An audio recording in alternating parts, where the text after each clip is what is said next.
Un mamífero que pone huevos, no tiene pezones, da leche por la piel y ve la electricidad. Suena a fábula, pero es ciencia. Dame 12 segundos y te muestro por qué el ornitorrinco es una de las soluciones más elegantes de la evolución, sin mito, sin exagero, con base científica y lenguaje claro. Hoy vas a entender cómo este mamífero australiano combina rasgos ancestrales e innovaciones de punta, porque su temperatura corporal es más baja que la nuestra. Como el pico detecta campos eléctricos débiles para cazar en la oscuridad, porque los machos tienen un espolón con veneno estacional y qué acciones prácticas protegen a la especie en ríos presionados por sequía, contaminación y represas. El ornitorrinco pertenece al grupo de los monotremas, una rama basal del árbol de los mamíferos. A diferencia de los placentarios, como nosotros, y de los marsupiales, como los canguros, los monotremas oviponen, es decir, producen huevos. El otro linaje vivo de monotremas son los equidnas. Anatómicamente, mantienen un conjunto de características primitivas solo en sentido filogenético, no significa atraso, sino conservación de estados ancestrales que funcionan. Un ejemplo es la cloaca, una abertura única para excreción y reproducción. Al mismo tiempo, presentan atributos inequívocamente mamíferos: pelo, glándulas mamarias, producción de leche y un cerebro con organización de mamífero. La diferencia funcional más visible para quien piensa en pezones es que las hembras de ornitorrinco no tienen pezones proyectados. En su lugar, la leche se secreta por poros de la piel en áreas mamarias, las crías lamen esas regiones para alimentarse. Es una solución perfectamente viable, descrita por la anatomía comparada y por observaciones de campo. El ornitorrinco, Ornitorhynchus anatinus, es nativo del este de Australia y de Tasmania. Vive asociado a redes de agua dulce, ríos, arroyos y lagos de flujo relativamente frío y limpio. Excava madrigueras en barrancos y orillas, con entradas discretas por encima de la línea de agua para reducir el riesgo de inundación.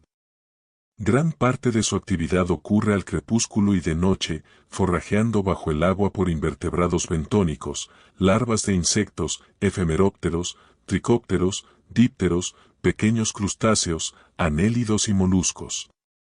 Ocasionalmente puede consumir pequeños vertebrados. Al bucear, el ornitorrinco cierra ojos, oídos y narinas. No es un capricho, en ambientes de baja visibilidad, la visión aporta poco, y la especie evolucionó un paquete sensorial que privilegia señales mecánicas y eléctricas. Ya llegamos ahí. El pico del ornitorrinco no es un pico córneo de ave, es una almohadilla sensorial, ricamente inervada y muy especializada. La piel del pico alberga mecanorreceptores, estructuras que responden a toque, vibración y presión, y electroreceptores, sensibles a campos eléctricos muy débiles generados por contracciones musculares de las presas. En agua turbia, esto crea una ventaja concreta: cuando un insecto se mueve, su sistema muscular produce un microcampo eléctrico. Y el ornitorrinco puede estimar dirección y distancia combinando ese patrón eléctrico con cambios mecánicos del sustrato. El resultado funcional recuerda la capacidad de los tiburones con sus ampolas de Lorenzini. El mecanismo anatómico y la historia evolutiva, sin embargo, son distintos. La integración sensorial es rápida. El animal barre el fondo con movimientos rítmicos de cabeza y cuerpo, leyendo el terreno con el pico, mientras las patas delanteras remueven levemente el sedimento para exponer presas. Es neurobiología aplicada a un estilo de vida nocturno y acuático. Las crías de ornitorrinco tienen dientes, pero los adultos los pierden y pasan a contar con almohadillas córneas en el pico. Para compensar, adoptan un truco eficiente: recogen pequeñas piedritas y grava junto con las presas, formando un molinillo de bolsillo dentro de la boca. La fricción concertada entre las almohadillas córneas y la grava tritura caparazones y partes duras de larvas y crustáceos. El material no digerible es expulsado, la fracción nutritiva sigue al tracto digestivo. Este comportamiento se ha reportado desde el siglo XIX y se confirma con observaciones modernas en cautiverio y en el campo.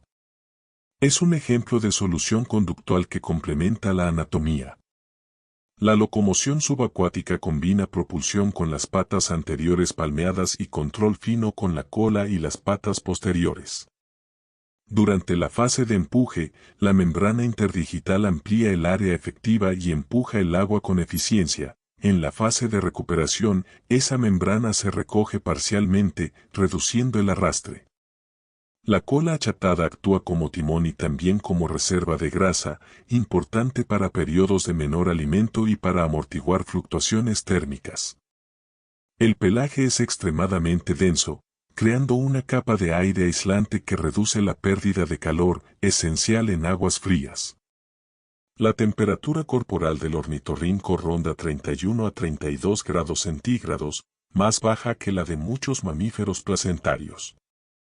No es un defecto, es estrategia energética. Al operar con un set point más bajo, el costo metabólico de mantener el cuerpo caliente en agua fría disminuye. En buceos cortos y secuenciales, los intercambios de calor ocurren principalmente por la superficie corporal y, en menor medida, por regiones vascularizadas. Pero el efecto agregado del pelaje domina la conservación térmica. La reproducción incluye una secuencia de cópula acuática y construcción de una madriguera nido por la hembra, generalmente más profunda y con cámaras secas. La hembra pone de 1 a 3 huevos de cáscara relativamente fina, usualmente envueltos en una membrana coriácea. El periodo de incubación es corto comparado con las aves y, tras la eclosión, las crías nacen altriciales, sin pelo, con ojos cerrados y completamente dependientes. La madre amamanta por semanas a meses, manteniendo a las crías abrigadas dentro de la madriguera. La ausencia de pezones no reduce la eficiencia, las crías lamen la leche secretada en la piel mamaria, y la anatomía de la madriguera ayuda a mantener un microclima estable, temperatura y humedad, que favorece el desarrollo. La maduración es gradual, los juveniles pasan un tiempo perfeccionando la técnica de forrajeo, y la supervivencia depende tanto de la calidad del hábitat como del régimen de caudales del río. Una curiosidad que suele sorprender, los machos de ornitorrinco poseen un espolón córneo en el tobillo, conectado a una glándula de veneno. La producción del veneno es estacional y aumenta en época reproductiva. En humanos, la inyección del veneno no es letal, pero provoca dolor intenso y edema, muchas veces refractario a analgésicos comunes por un periodo significativo.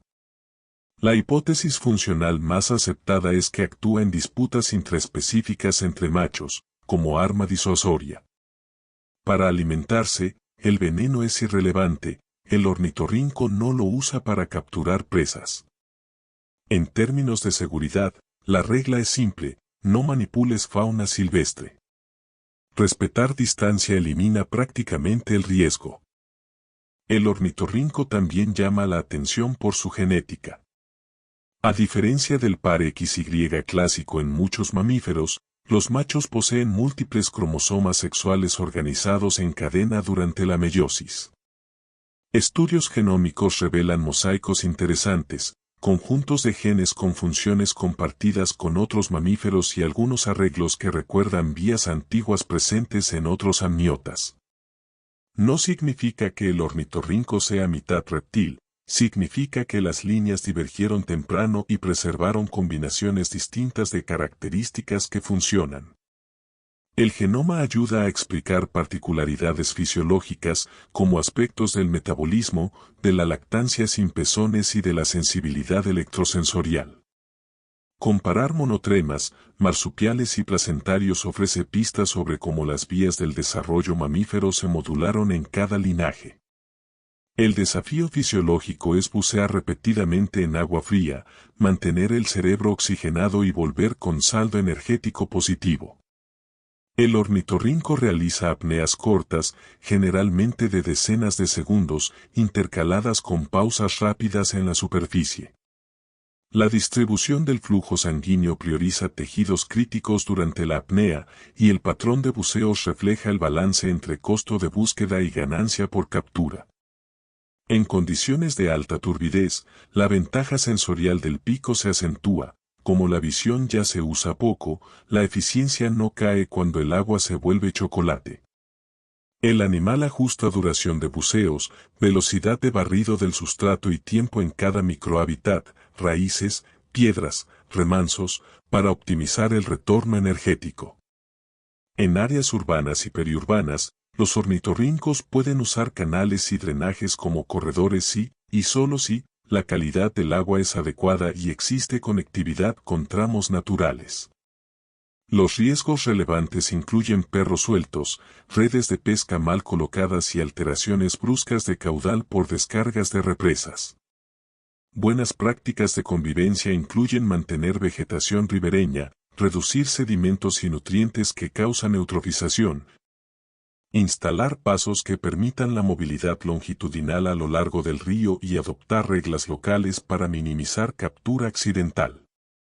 Programas de educación ambiental y ciencia ciudadana ayudan a detectar poblaciones, registrar reproducción y orientar conductas de baja perturbación.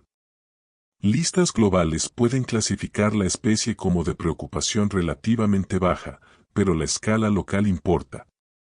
Poblaciones fragmentadas sufren con sequías prolongadas, contaminación por agroquímicos y metales, sedimentación, represas que alteran temperatura y régimen de flujo, y pesca con redes de malla que atrapan individuos incidentalmente.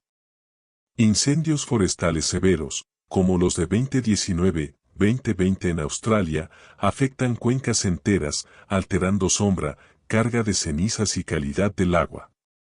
Medidas eficientes incluyen restaurar y proteger la vegetación ribereña para filtrar sedimentos y estabilizar orillas, establecer franjas de amortiguamiento que reduzcan escorrentía de áreas agrícolas.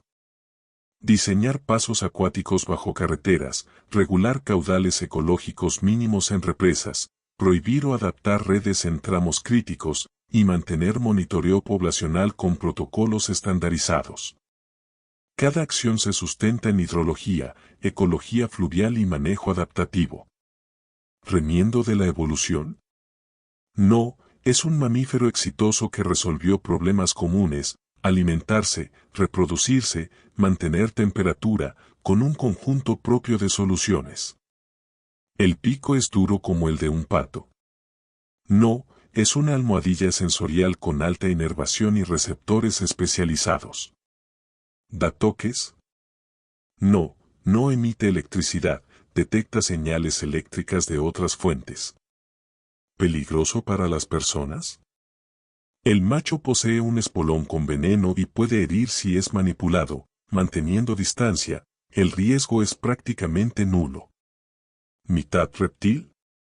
No, la genética revela historia compartida antigua, no mezcla de categorías. Si esto cambió como imaginas a un mamífero, suscríbete y deja tu like ahora. Cada semana, un organismo improbable explicado con evidencia, de un modo fácil de visualizar y recordar. Imagina la escena, madrugada fría, agua marrón tras una lluvia, raíces entrelazadas. Un cuerpo bajo y opaco corta la superficie, respira 2 veces y se hunde. El pico tantea el fondo como si oyera con la piel. Una larva se contrae. El campo eléctrico mínimo delata la dirección. 2 palas se abren, la grava gira entre almohadillas córneas, y la energía que estaba en la orilla se vuelve movimiento tibio en un túnel de tierra. Sin trucos, física, química, fisiología e historia trabajando juntas. El ornitorrinco es mamífero. Ovipone, amamanta sin pezones, detecta electricidad con el pico, usa piedritas para moler alimento, nada con membranas que ajustan arrastre, mantiene una temperatura corporal más baja para ahorrar energía. Y el macho porta un espolón con veneno estacional usado en disputas. Vive en ríos limpios y fríos, depende de orillas vegetadas y caudales estables, y responde mal a redes, represas y contaminación. Proteger la especie significa proteger ríos enteros, y proteger ríos significa mejor agua para todos. ¿Te gustó aprender ciencia sin mito y con imagen mental? Dale like, suscríbete y activa las notificaciones. Escribe qué animal imposible quieres en el próximo episodio y comparte con quien ama la naturaleza. En el siguiente video, cómo una lechuza localiza una presa bajo la nieve usando solo el sonido, y que enseña sobre ingeniería de audio en la naturaleza.